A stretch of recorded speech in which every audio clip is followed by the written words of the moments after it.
Hey guys, আসসালামু আলাইকুম। Welcome back to my channel. আজ আমি আপনাদের মাঝে নিয়ে এসেছি পুরান ঢাকার স্পেশাল একটি কাচ্চি বিরিয়ানি। এই কাচ্চি বিরিয়ানিটি তৈরি করার জন্য আমাদের কি কি উপকরণ লাগবে চলুন দেখে নেই। তো প্রথমে আমি এখানে নিয়ে নিয়েছি 2 কেজির মতো গরুর গোশ। আর এই গোশটিকে আমি নিয়েছি সুন্দরভাবে ধুয়ে পরিষ্কার করে। এখন আমাদের মশলার পালা।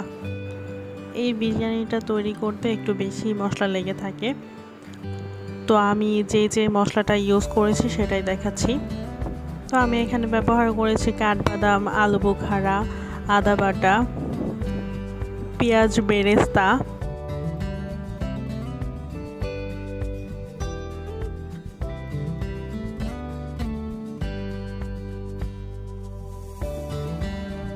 তারপর নিয়েছি আমি একটু ভিনেগার, ঘি নিয়েছি আমি এখানে নিয়েছি আমি ধনে গুঁড়ো, মরিচ গুঁড়ো আর একটুখানি হলুদ গুঁড়ো আর লবণ নিয়েছি আমি আমার পরিমাণ মতো। এখানে নিয়েছি আমি গোলমরিচের গুঁড়ো, পেস্তা বাদাম নিয়েছি আমি, কাজু বাদাম, জয়ফল জয়ত্রী বাটা, তারপরে নিয়েছি আমি গরম মশলা, তারপরে একটুখানি নিয়েছি আমি রসুন বাটা।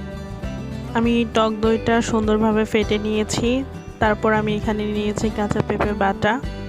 কাঁচা পেঁপে বাটাটা মাংসটাকে খুব দ্রুত সিদ্ধ করে এবং সফট করে। আর একটুখানি নিয়েছি আমি জিরা বাটা। তো এই সব কিছু দিয়ে এখন আমি মাংসটাকে সুন্দর করে ম্যারিনেট করে নিব। তো আমি ফার্স্টে দিয়ে দিচ্ছি লবণ স্বাদ মতো।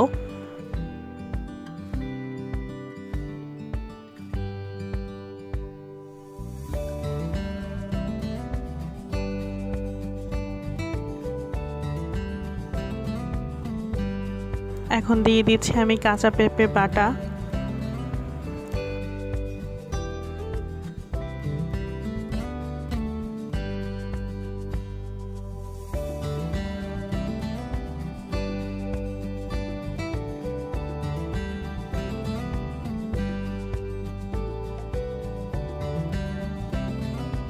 ভালোভাবে আমি যে টক দইটা ফেটে রেখেছিলাম সেই টক দইটা দিয়ে আমি সুন্দর করে এটাকে ম্যারিনেট করে নেব।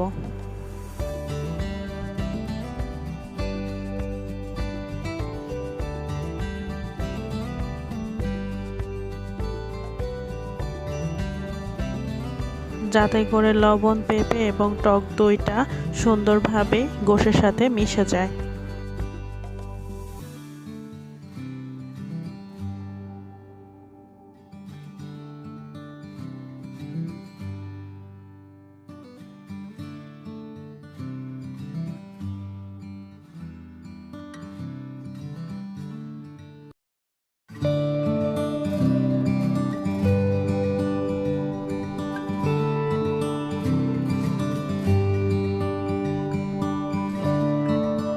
এটা মাখা শেষ হয়ে গেলে পরবর্তীতে আমি সব ধরনের মশলা দিয়ে দেব।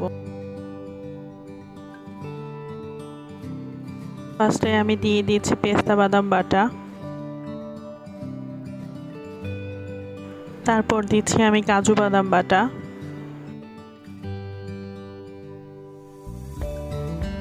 তারপর দিচ্ছি আমি জয়ফল জয়ত্রী,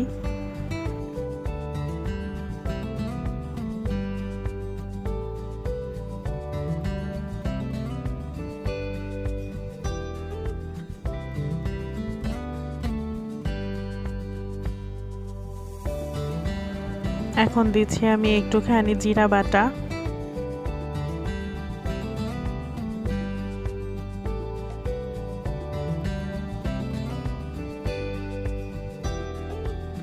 দিয়ে দিচ্ছি একটুখানি গরম মশলা বাটা,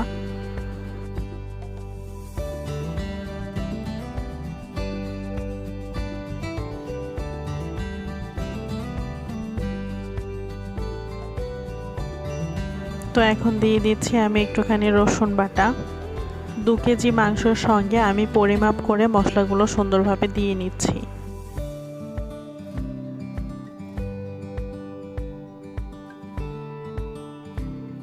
এখন দিয়ে দিচ্ছি আমি আদা বাটা,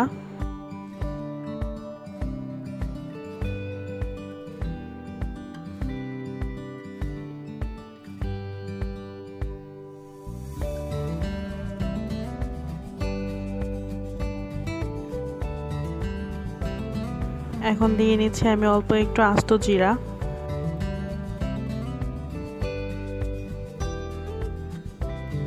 তারপর আমি দিয়ে নিচ্ছি একটুখানি ধনিয়া গুঁড়া, একটুখানি হলুদ গুঁড়া দিয়েছিলাম আমি।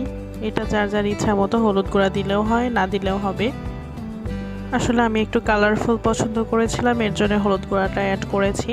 তারপর এখানে আমি দিয়ে নিচ্ছি শুকনো মরিচ গুঁড়া,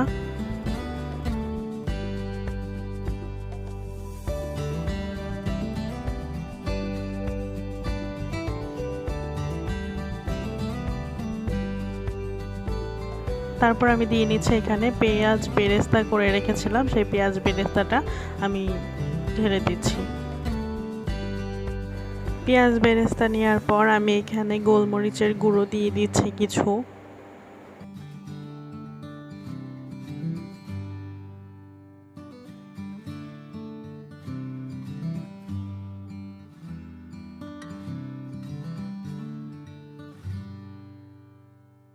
তারপর আমি এখানে নিয়ে নিচ্ছি আমার পরিমাণ মতো তেল। আমি এখানে সয়াবিন তেলটা ইউজ করেছি।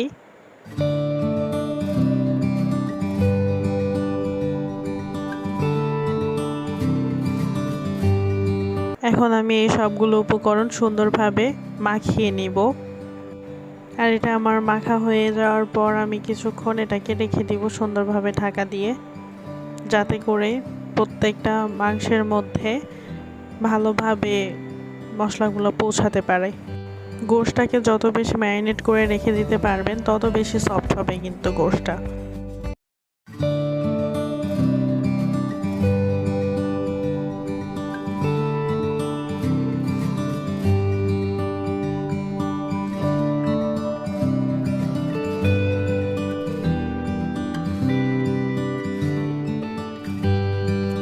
তো আমি একটু সময় নিয়ে গোশটাকে ভালোভাবে মাখিয়ে নিয়েছি। এখন আমি একটুখানি ভিনেগার অ্যাড করব। এখানে ভিনেগারটা দিলে ফ্লেভারটা অনেক ভালো আসবে। এটা দেওয়ার পরেও আমি আরও কিছুক্ষণ ভালোভাবে মাখিয়ে নিব। তো আমার মাখিয়ে নেওয়া শেষ হলে তারপর আমি এখানে নিয়েছি একটুখানি দুধ, আর দুধের মধ্যে ফুড কালারটা দিয়ে নিচ্ছি। আপনারা চাইলে এখানে জাফরানটা ইউজ করতে পারেন, তাতে স্মেলটা আরও অনেক বেশি ভালো আসবে। আমার কাছে জাফরানটা ছিল না দেখে আমি এখানে অরেঞ্জ ফুড কালারটা ইউজ করেছি।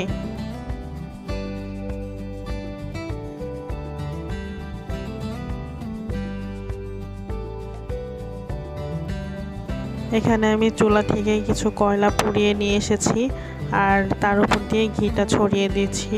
যে ধোঁয়াটা উঠছে এই ধোঁয়াটা সহ আমি এটাকে ম্যারিনেট করা মাংসের মধ্যে রেখে ঢেকে রাখবো।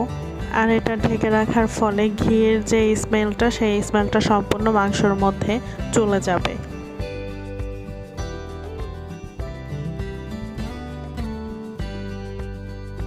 এখন চলে এলাম আমি চালের প্রসেসে। ফার্স্টে আমি পানি দিয়ে একটুখানি লবণ দিয়ে বসিয়ে দিয়েছি। তারপর দিয়েছি তেজপাতা, শাহি জিরা, এলাচ, দারচিনি, আর শেষে একটু তেল দিয়ে দিচ্ছি। এখন এটা বলক আসা পর্যন্ত আমরা ওয়েট করব। আর কাচ্চি মানেই তো আলু, আলু ছাড়া কাচ্চিটা একেবারেই হয় না। তাই আমি এখানে একটু অরেঞ্জ ফুড কালার দিয়ে আলুগুলোকে ভালোভাবে ভেজে রেখে দিয়েছি। তারপর এখানে বলক আসা পর্যন্ত আমি ওয়েট করেছিলাম। বলক আসার পর আমি পোলার চালগুলো ছেড়ে দিচ্ছি।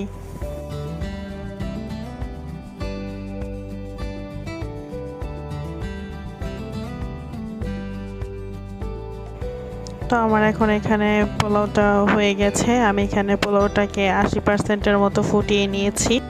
পোলাওয়ের স্ট্রাকচারটা ঠিক এই পরিমাণ হবে। আমি এখন যে হাঁড়িটার মধ্যে রান্না করব সেই হাঁড়িটার মধ্যে আমি একে একে ম্যারিনেট করা মাংসটাকে নামিয়ে দিচ্ছি।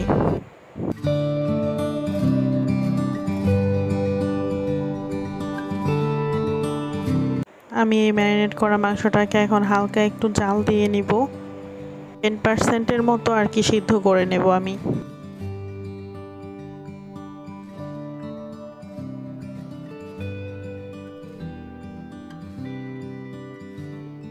তো আমি তার সাথে ভাজা আলুটাও দিয়ে দিচ্ছি।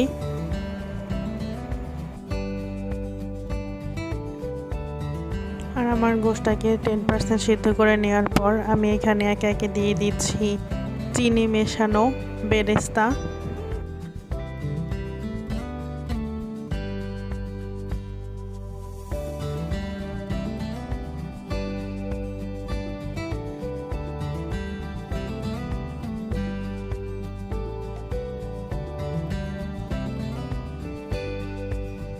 তারপর নিয়েছি আমি কুচিয়ে রাখা কাঠবাদাম, এটা আমি উপর দিয়ে ভালোভাবে দিয়ে দিব।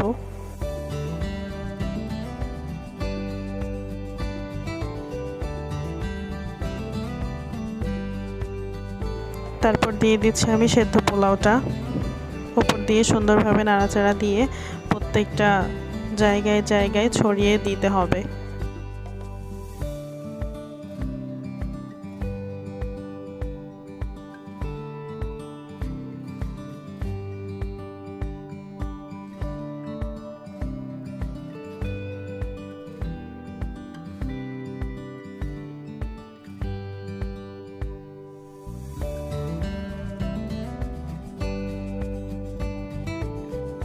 পোলাওটা ছড়িয়ে দেওয়ার পর আবারও আমি কিছু কুচনো কাঠবাদাম এর উপর দিয়ে ছড়িয়ে দিচ্ছি।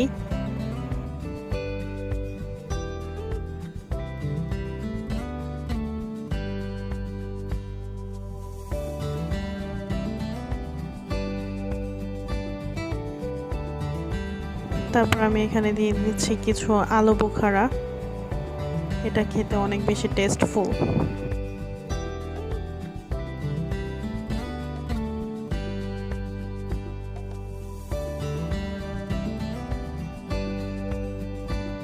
আরও দিয়ে দিয়েছি যে ফ্রুট কালার দিয়ে দুধটাকে রেখেছিলাম, ওই দুধের মধ্যে একটুখানি ঘি দিয়ে মিশিয়ে তারপর আমি দিয়ে দিব। পোলাওয়ের উপর দিয়ে এইভাবে ছড়িয়ে দিতে হবে প্রত্যেকটা জায়গায়, যাতে করে কালারটা অনেক বেশি সুন্দর আসে।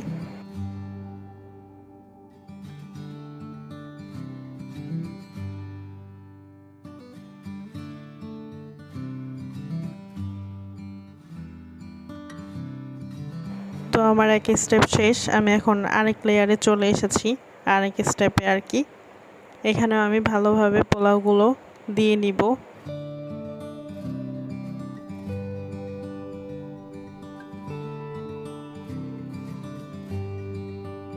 পোলাও দেওয়ার পর আবারও কিছু বেরেস্তা আমি এখানে দিয়ে নিচ্ছি।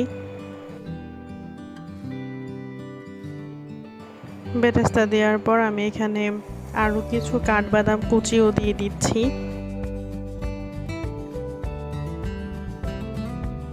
তারপর একইভাবে সেই ফ্রুট কালার আর ঘি দেওয়া দুধটাকেও আমি সুন্দরভাবে দিয়ে নিব। এটা দেওয়া শেষ করার পর আমি কিছুক্ষণ চুলায় এটাকে দমে সুন্দরভাবে রেখে দিব।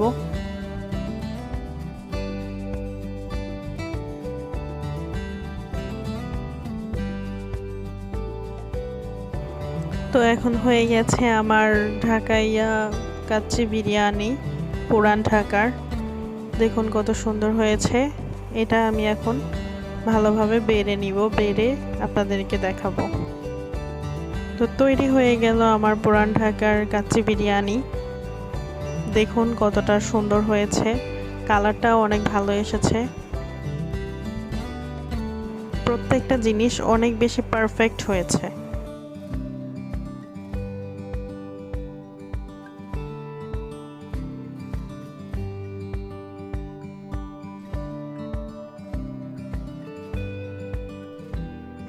আর গোশটা কতটা সফট হয়েছে আপনারা নিজেরাই দেখে নিন, একেবারে সফট হয়ে গেছে গোশটা। তো আজকের মতো এই পর্যন্তই। যদি আমার ভিডিওটা ভালো লেগে থাকে তাহলে অবশ্যই আমার চ্যানেলটি সাবস্ক্রাইব করবেন, লাইক কমেন্ট শেয়ার করবেন। আর সবাই ভালো থাকবেন, সুস্থ থাকবেন। আল্লাহ হাফেজ।